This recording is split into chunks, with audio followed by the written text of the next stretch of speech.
Hello. We're live now on YouTube. So after the YouTube, we will be going back to Zoom and having a private conversation for 30 minutes. So guys, don't leave after the live is finished. We can have a more deep conversation on the topic. So I'm just asking everybody if we're okay to talk about soul vision. Emma's saying yes. Abby's saying hi on Zoom. And how are we all doing here on our YouTube? Let's see if I got that all working. So sorry, I'm a bit late. The Zoom decided this event didn't exist. So, so I've just been like trying to push buttons, trying to get it to log in for me today. So we've had a beautiful day of weather here. It feels like summertime. And this kind of fits into the timelines I've been talking about for the last few weeks. They're really jumping around. Like September felt like August, August like September. October feels more like July. We've been sitting sunbathing and enjoying this really warm weather. It's been fantastic.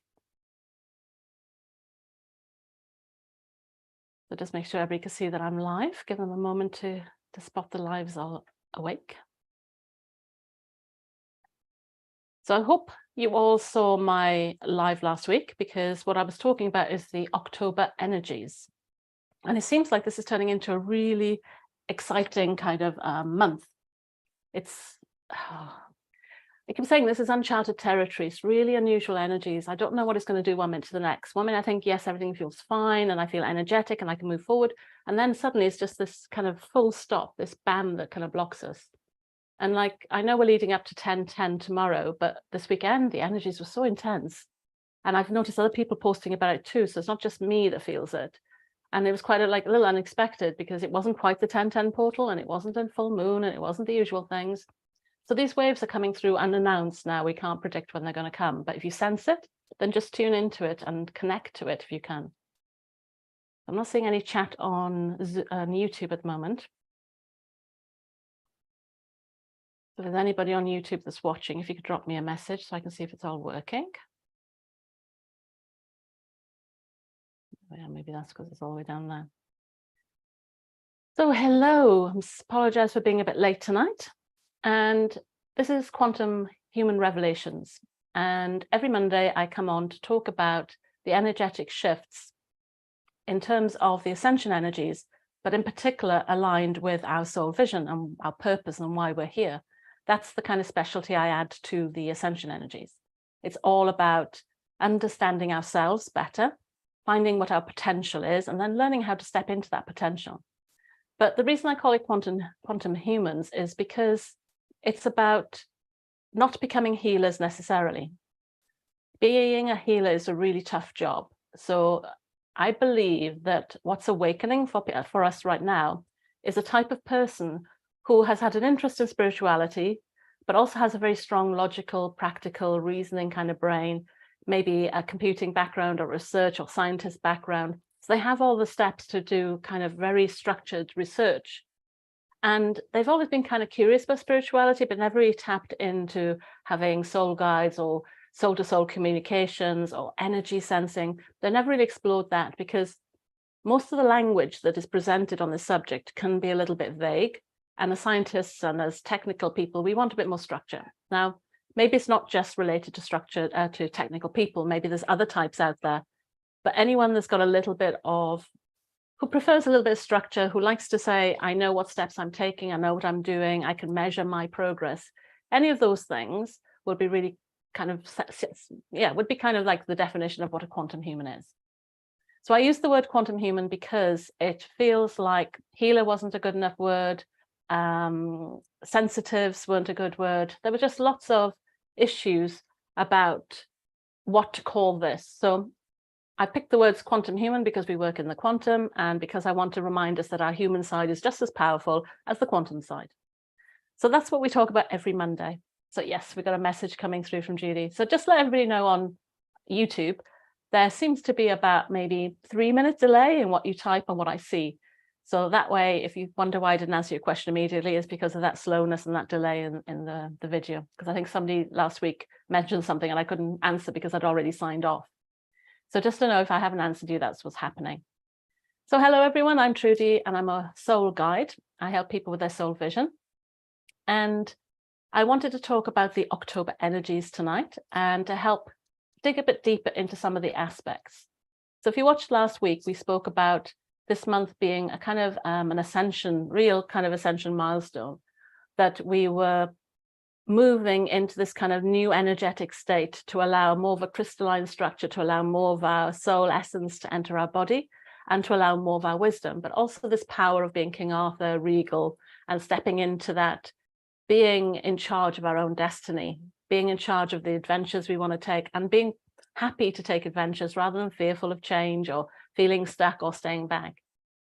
So I just asked the Zoom group to see what part of that we were going to go into a bit more. And we've chosen soul vision tonight, because one of the things, if you're going to be the king of your destiny, if you're going to be the leader of your destiny, then you need to know where you're going. And that's what soul vision is all about, is knowing your map.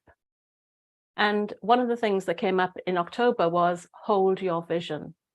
And I've heard a lot of people talking about this with the 5D energies and the higher consciousness.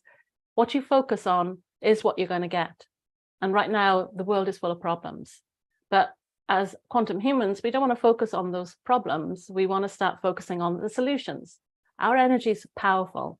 Where we point that energy at is going to make a difference.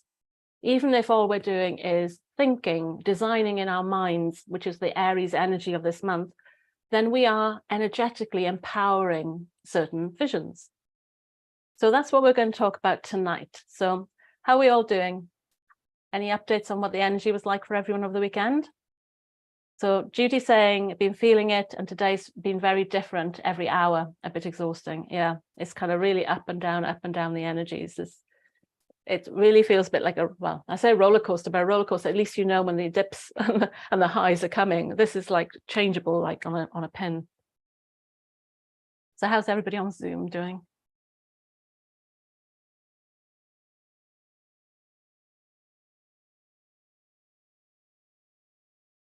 So as a soul vision guide, it was never my objective to be a soul vision guide. It was something that was a calling for me.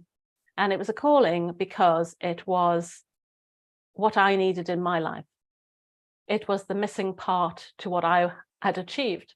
I had a background in computing. I had a computer company, been quite successful, got burnt out, as most people will say, after doing the work. I think women particularly get more burnt out than men, because our nervous systems, I don't think, are built for that kind of being on all the time. Because whilst we're on and practically doing things, also remember our nervous systems, because we're nurturers and child carers, as part of our biology, that's constantly assessing situations for danger at the same time. So I think when we're in that constant pressure and our nervous system's feeling it, we do get more burnt out more quickly. And it left me kind of, after my company, sitting there going, well, first I had chronic fatigue, ME, and it left me sort of thinking, well, what have I done? What's my life come to? Yes, okay, I've been successful, I've made money. Yes, I've lost my health. Maybe that will come back. But what work do I want to do now? Now I can choose. Financially, I can choose what work I want to do. And I kind of tried a couple of different things, and each of them kind of wasn't really satisfying me. I kind of felt like, even if it was interior design as a creative kind of project, there was still this rat race, hamster wheel type energy that went with it that I didn't enjoy. It was kind of like, yes, you have to get this project done by next month. And it's like the hard deadline. And if it doesn't happen, it's the end of the world, when really it wasn't the end of the world. There was no real deadline there. It was arbitrary in a way. Yes, okay, somebody might want to move into their house, but other than those sort of deadlines, there was never a real deadline. And then you found yourself kind of being under pressure, working super hard to get things done, which we're humans. We're not meant to be working like that. We're meant to enjoy the creative process. We're meant to tune into the energies rather than just rushing through a list of tasks, trying to get them all ticked off by 5 o'clock every night, or even emails when we get home. So it was that kind of expression that was missing, that ability to feel like me and work. So I don't know if any of you guys get that feeling, like, can you be really who you are while you're working? Because that's the kind of, I guess, the gap that I started to notice.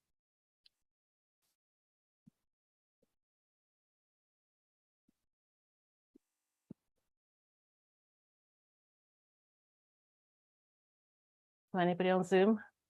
How do you feel when you compare yourself, like who you are or who you think you are and who you are at work?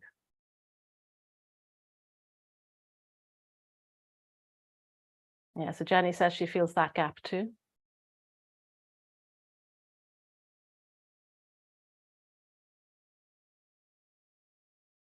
Different when at work. Yeah, less expanding from Marta. Cool. So it's kind of quite interesting that we have to become a different person to go to work, basically. And after my experience of my work, which was like super busy, traveling, you know, £1 million deals, all that kind of big corporate stuff, hiring, firing, project managing, 2 projects at a time, all that stuff, it just left me going, I've wasted all of my precious energy on this. And yes, there's a lump sum of money, but what do I do when money isn't the objective? How do I find that balance that's going to give me that reason to get out of bed and go to work, which is what a vision is.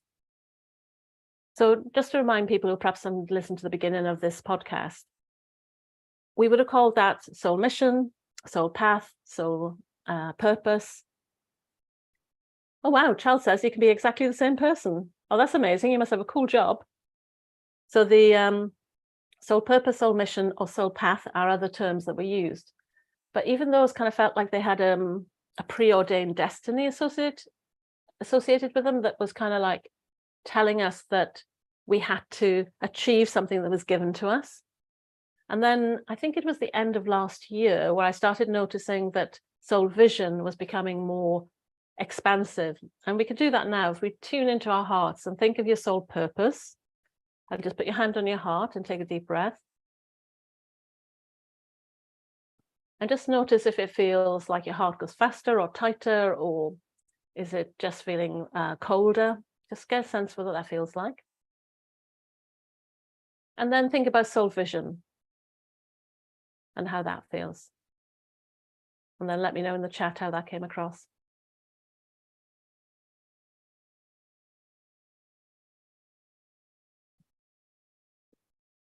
And what I started noticing is that sometimes our purpose and our mission was still personality based. Even if our purpose was to help a charity, it was from a personality perspective, not a soul.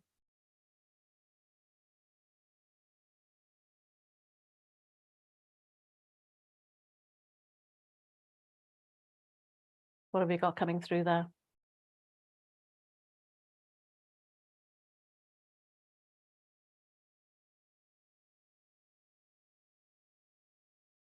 So what I found with soul vision was that it was bigger than I could make up myself. It was more expansive. It was more exciting. It felt like every day was an adventure, discovering what this vision was going to be.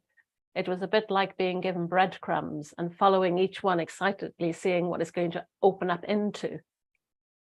And from that perspective, it meant you were never bored.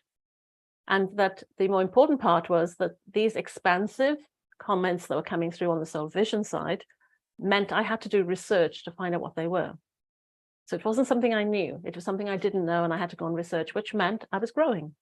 Now, whether that was self-development, of asking me a question of myself, whether that was having to go and search Google for some information on something that I didn't understand, the whole point was it was constantly making me grow.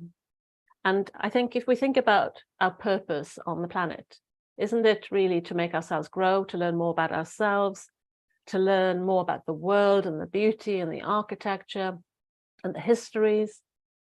Isn't that kind of, but not like history like in school, but just learning while you're on holidays, you know, think of that kind of holiday experience. Isn't really that our objective, really, to walk this earth like we're on holiday all the time, but being of service at the same time? So we got soul vision, I feel, sparkling stars, nice, and definitely expansive. Okay, cool. So you guys are seeing the same as me. So Charles, when it comes to you and you tune into your soul purpose and your soul vision, what are you getting? It'd be interesting to see, because you said you're exactly the same person. So if we allow for that difference and the vision is the future, then how do we define something that we don't know? How do we create a vision that we don't know what it's going to be? And it's quite difficult because it's only going to give you a tiny piece at a time of a jigsaw puzzle, and you're not going to even know how it fits together. You're going to have to find a few pieces before you even start making sense of it. You might even get the end before the beginning. You might get a part of the middle, and not get the second half for maybe a year later. So this involves having to trust yourself and trust the divine plan. Because when you're walking that path, knowing that whatever you need is going to be dropped in front of you when you need it is the key to navigating soul vision. Now we're in the age of Aquarius at the moment. And well, we're shifting into the age of Aquarius. I think it's kind of debatable when that actually kicks in full time and when it's still in this kind of leading up. Okay, so Charles is saying that is exactly what I was trying to do at work. I'm guessing that what you learned is what you were doing at work. You never told us what you do actually, Charles. If you're willing to share, that would be quite cool. So with the vision work, we really want to start thinking of this Aquarian kind of vision. We're not talking about how are you going to solve the problems of the world. Like, let's put all the problems aside. Let's say like we start with a blank new page, a blank canvas, and say, what am I going to build for the world? Ignoring all the problems, what am I going to build? And then we start getting into this vision aspect. Now, the best visionaries don't know the whole picture. They're able to start a project, start building without having the complete picture. They're able to motivate themselves or feel so captivated by what they've imagined in their mind that they're willing to keep pushing forward to create it. Well, not even pushing, it's almost like they're pulled forward. And one of the kind of phrases I like to explain this is the difference between pain pushing and vision pulling. Pain pushing might be if you were bullied as a child and therefore you wanted to prove to everybody that you were more capable. That's a pain. You've taken the pain, you're using it to power your life. If you find anger fuels you, like when somebody makes you angry, you get more things done, that's still a pain pushing for you to achieve something. Now imagine how much energy and how much of a struggle that's going to be to push you forward. Yes, it's a good energy, but is it a pleasant energy? Do you want to really be sat in pain and struggle and strife? Not really. Instead, if you have a vision that pulls you, then we're starting to talk about recognizing something that you're aspiring to achieve. So I guess typically pain pushing is us getting up and going to work every day because we have to, versus the vision pulling being, I'm going on holidays. Now, how easy do you get out of bed going on holidays versus how easy do you get out of bed going to your job if you don't like your job? Let me know in the comments what that shows up as.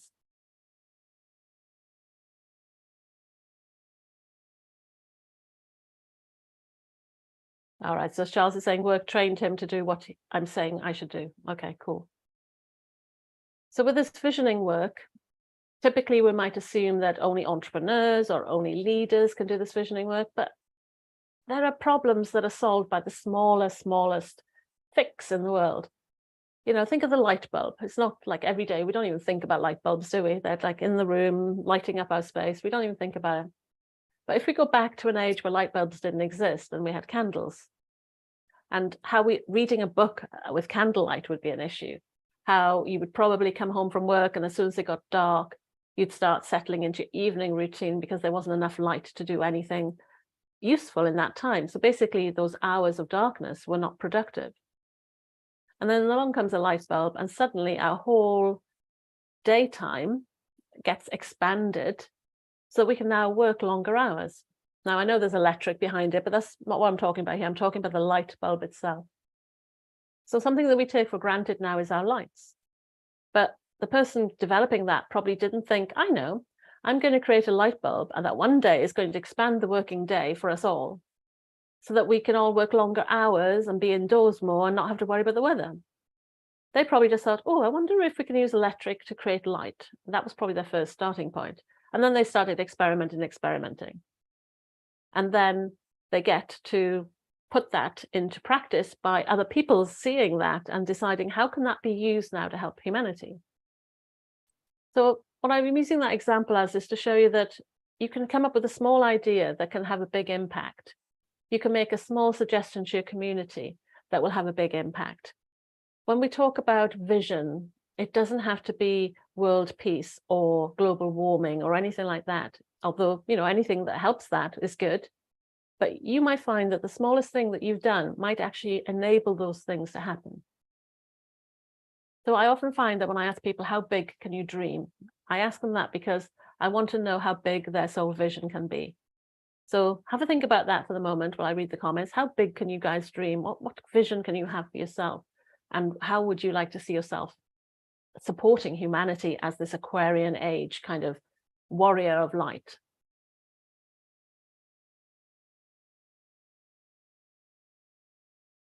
Yes, we're going definitely expansive. Cool. So I think that's still to do with the soul vision when we asked soul vision, soul mission. So I see Charles is saying, I am an unarmed security guard. I walk around in circles for 8 hours. So do you find that's good time to meditate or to vision, or have you got to keep your attention on watching? And I guess, yeah, you know, that's a good, like I say, if you're meditating while you're working, then you're kind of able to be more yourself, I guess. So how big can you guys dream?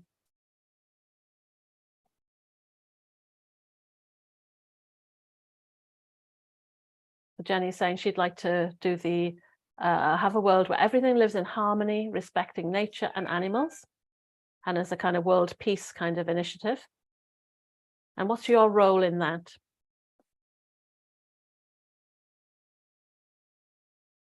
Like, what can you do tomorrow to help with that?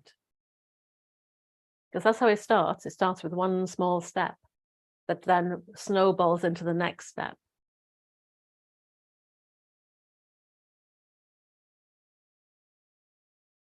When it comes to teaching soul vision, I find it's best to teach you your strengths and weaknesses first. When we go through your limitations, your abilities, your thoughts, your words, how you speak about yourself, all of these things is what kind of like either fuels you forward or pulls you back. So Jenny's saying sending energies out into the world. So you want to be an energetic world peace. That's cool, using your energy to do that. And Marta's saying help Earth be her best self by taking care of my corner and client space. Perfect, wonderful. So both of those are kind of like visions, but what's your vision inside that? Who are you? Like, what are you doing? Are you on stage? Are you writing books? How big can you dream of that bit of your involvement? So Charles is saying you can work for 180 days straight and did not get burnt out. Wow, that's quite intense. But yeah, if you do meditate, that'd be really interesting to know if that's what you do when you're doing that work.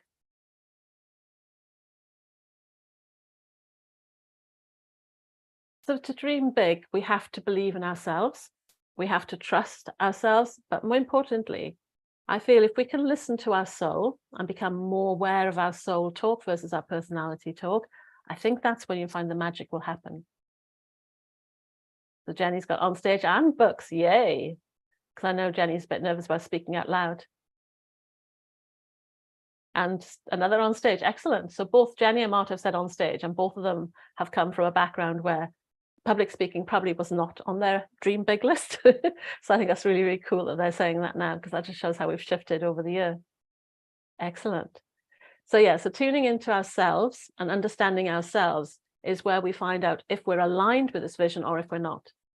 So think of it. One of my favorite things is to take people into their future life.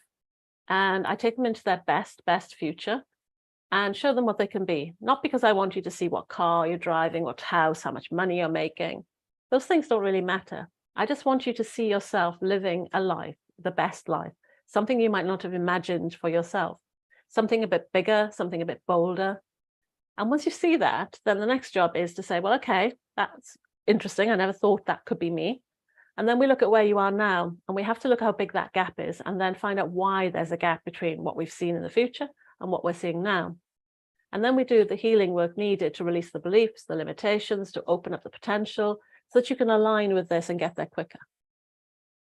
So we know vision work isn't just the visioning itself.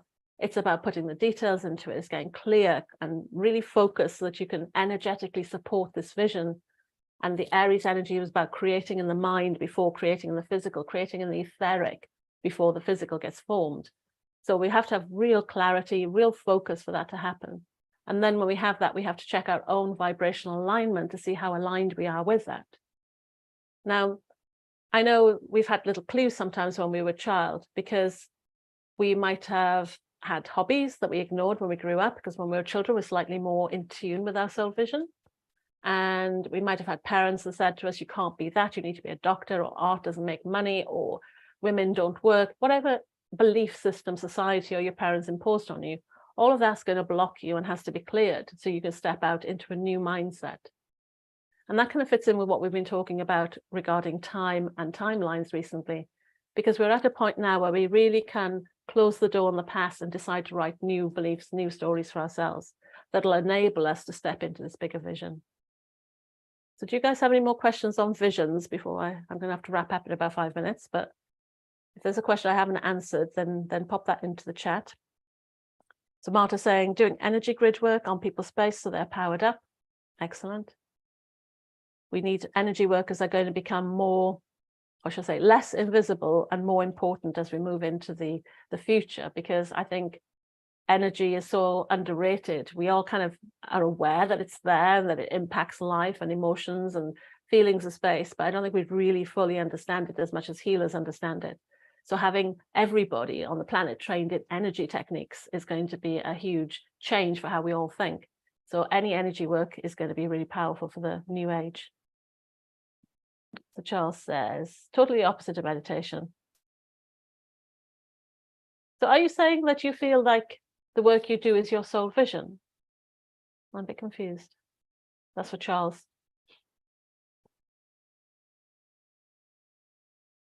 So how does this soul vision impact the October energies? Because it's been on the cards since, it's been on the cards since 2021 when it first came to me. Write a new vision was quite an important message that kept coming through. And I've been creating courses and working with a few people, just trying to come up with strategies and techniques to help people become their vision. And it's interesting because the vision isn't a job. It isn't a job title. It isn't a thing. It's a way of being.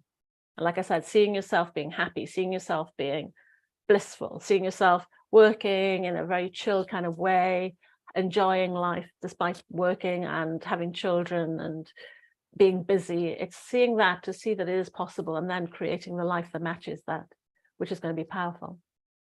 So as a child, you might have had a few clues what that might have been, but as a child, the world was not the same. So maybe you were seeing the future then. Maybe you saw future versions of what you could be, and you dismissed them because they were unrealistic. There were no jobs like that at the time. You know, look at all the influencers now, all that influencer role. You might have seen that as a child, but you might have called it something else and not realized it would be a job by the time you became an adult. But the one thing I know is that whatever your vision is, you should be able to transfer those skills from one job to another. And that's really important because the world is changing. We are having to pivot our work quite often. It's already kind of happening. You think about it, you know, from back in the 80s even, you kind of expected a job to last for life. And then it started changing. The people were like moving around every couple of years because they were getting bored. They wanted more new challenges. But it's getting to a point now where the jobs are disappearing. The jobs are changing. AI is coming. Things will pivot and change because the world is changing. Global warming is impacting things. So with all that chaos comes the question, if you're an accountant, what happens if money no longer exists? If you were a teacher and the way the teaching alters, are you able to pivot with it? And the only way we can do all this pivoting is by finding our own unique frequency and defining our soul vision as a feeling and a frequency rather than a list of what you can do. Does that make sense? If that kind of resonates with you guys on Zoom, let me know. So Jenny's saying as a child, she also wanted to be happy and help people. And that's all I got when I asked what I wanted to do as a job is make people happy. Yeah, see, as a child, you already had that foresight and you wouldn't even know that that could be a job. So that's cool.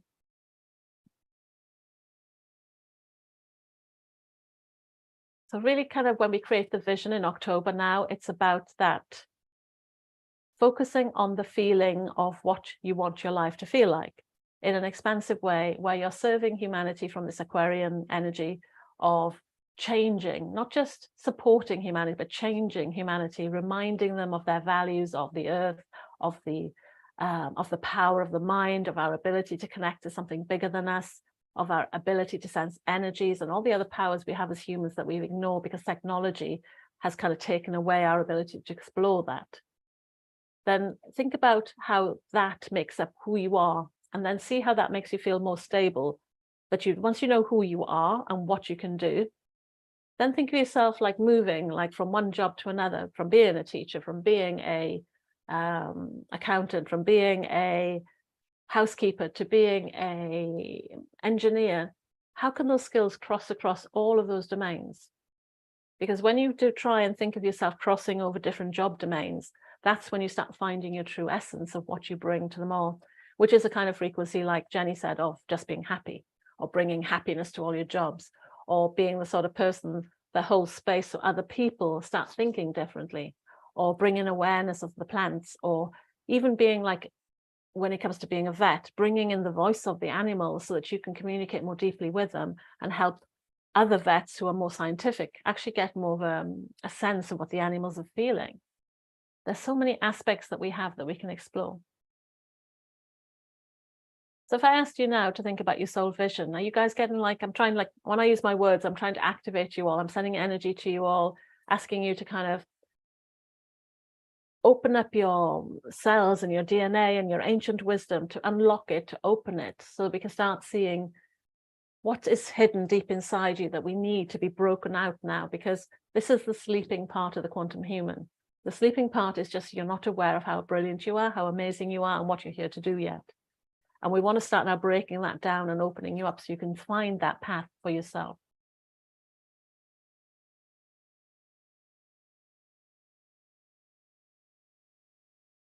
Charles is saying the world has already changed. Oh, yeah, and it's still changing. It's still got a lot more to go. It makes sense, but it's very revolutionary. Yeah, but I think if it's not for us to do this, then who's going to be the revolutionaries at the moment? I think that a lot of us came at this time, at this point of time, just to be here to create change and to be inspiring for others.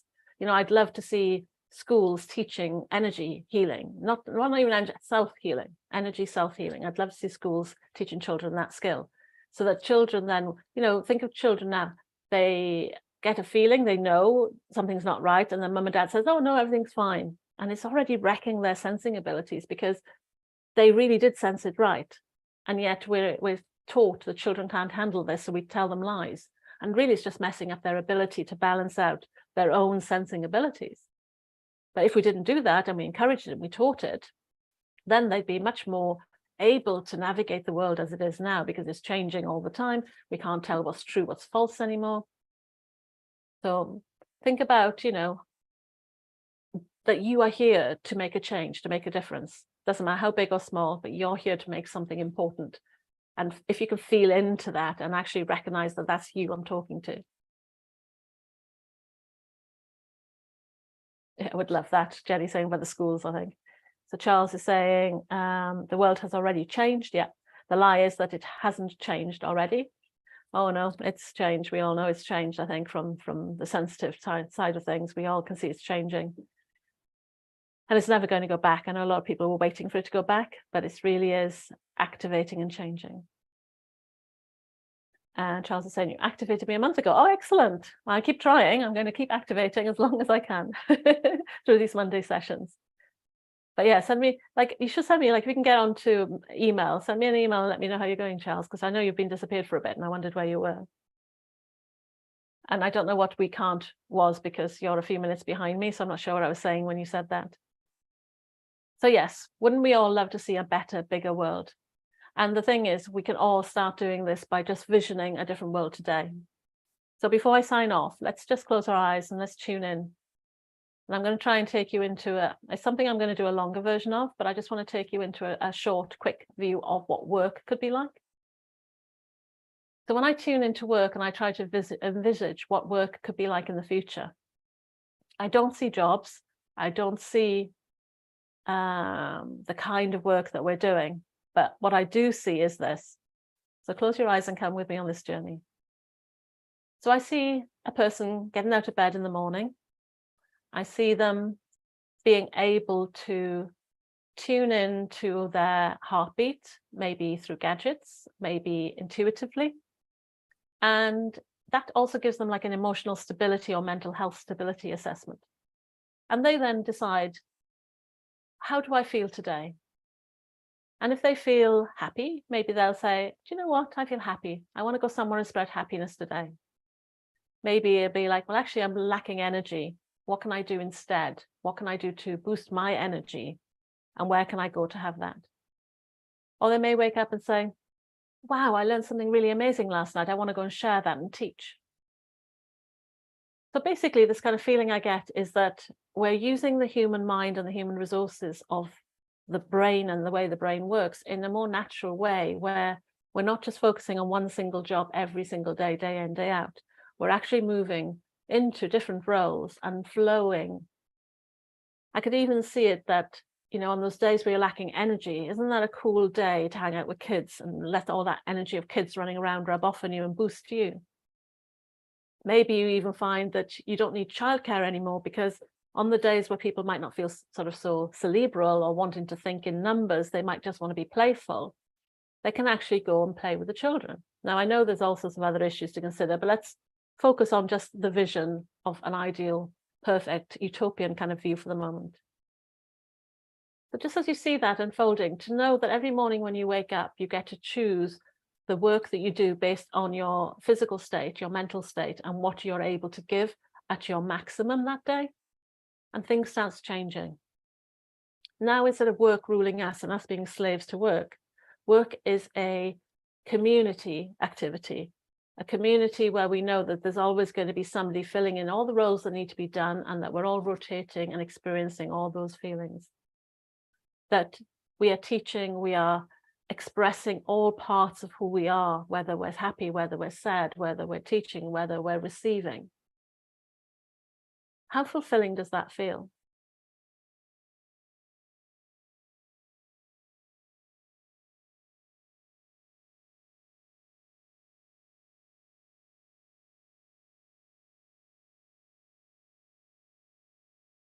Just really keep a sense of that. Kind of let the vision roll. You don't need me to describe it all. Just imagine that world now growing.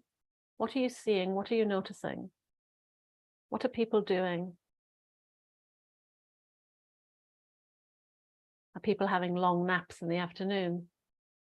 Are those that have got more energy taking up the slack during lunchtime, when those who need to rest, rest? And then those that are night owls come on at night and start picking up the reins and doing more work.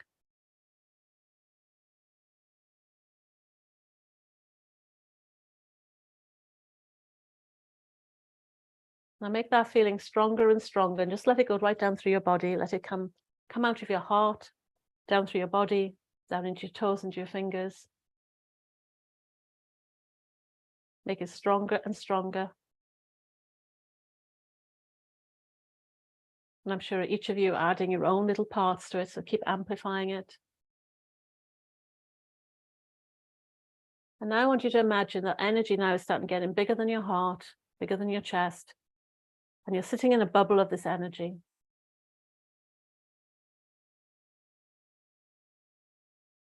And when you're ready, just send that energy right around the world. So each of you now is sending that energy around the world. Let it kind of blend with each other as it passes through. You might see it as a grid, or just as waves or color floating around the planet. And we just make a call out to everybody on the planet who aligns with this vision to add their energy to it as well, because it's a free will world. We can't force everybody into this vision, but we can at least call out to those in the world and ask them to join us in this vision.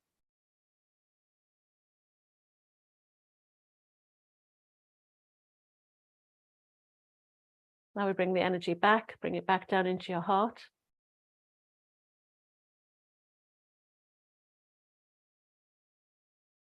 And when it's all back inside your heart, put your hand on your heart and just ask for your soul to give you a clue, an insight, an update this week on what your soul vision is, the most perfect soul vision for you.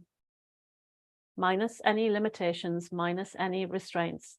Just show you the most perfect one, and don't deny it when it comes. Just accept whatever comes through. Don't make it smaller. Keep it as big as you can.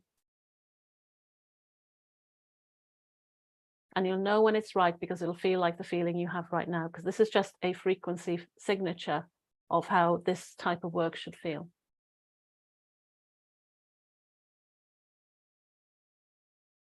Now, don't think this is like, oh, well, this is futuristic. This signature you can apply to any job interviews you have now. Any work you're doing now, you can already start checking. If it feels like this, then it's a go. And if it doesn't feel like this, then I need to search a bit more.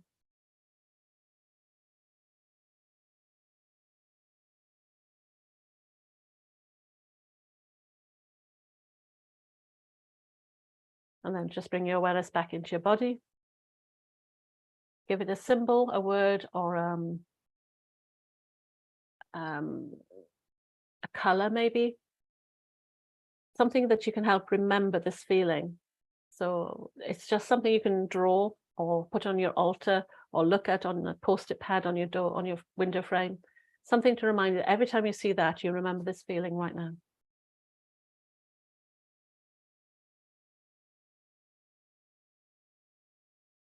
And bring your awareness back into your space. 3, where you're sitting. 2, eyes starting to open. 1, back in the space where we started. So I'll be interested to know what symbols you all got. So let me know in the chat. So Charles, yes. So Soul Vision Guide, Gmail. It's on my YouTube somewhere. I'm trying to think where it is. I'm not very good at knowing where the right pages are, but it is. I think like along the top of the banner on my channel, there's a little link there that goes into email. It's also got my Facebook, my Instagram, and all my other links on there. So Judy's saying it's what she's involved in right now, providing energy signatures and frequencies to people using their soul vision. Yeah. So Judy actually gave me the energy signature for my work.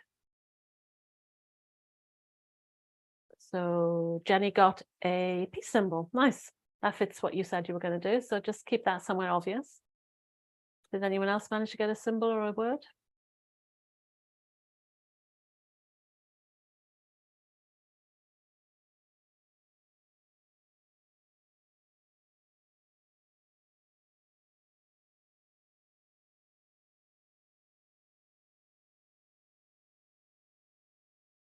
Nothing showing up at the moment. So Charles, my email is whitestarsoulguidance@gmail.com.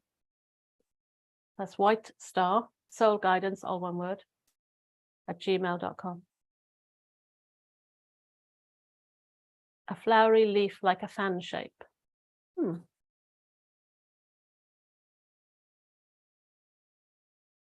know what that could be. You'll have to have a look what that picture is. When Jenny saw her soul vision, she saw herself getting her voice back. Ollie saw Ariel getting her voice back, which would be great because that's something you've been working on. So that'd be fantastic. Cool. Okay, so I started a bit late, so I'm going to finish now because I think that's about 30 minutes. So I'm going to stay with those on Zoom and we're going to chat a bit more. They can ask more questions about their soul vision. And actually, if I grab a deck of cards, then I can try and help with some card readings on Zoom if you wish. And thank you so much for joining me on the YouTube Live. And I'll see you next Monday. So we did soul vision this week. So that leaves us with time travel and energy, the energy system next time to choose from. So depending on which ones you choose, and then that leaves one left then before we start moving into November energy already. It's like so quick. We're almost Christmas. I didn't say that. So really spend some time though this month focusing on your soul vision and checking how you're going to hold that vision, learning techniques to hold that vision, learning techniques to discern what that is, to find out what you don't know about yourself, what excitement, adventures are available to you, but also making sure that the vision is the right vision for you, and really, really focus really hard on checking it's not a personality-based vision, that it is your soul, and that it's not your family or your peers, and that it is what your heart really desires. And that all comes out at the heart center, which is why I've been focused on the heart today. So thank you guys, and I'll see you all next week. Bye guys.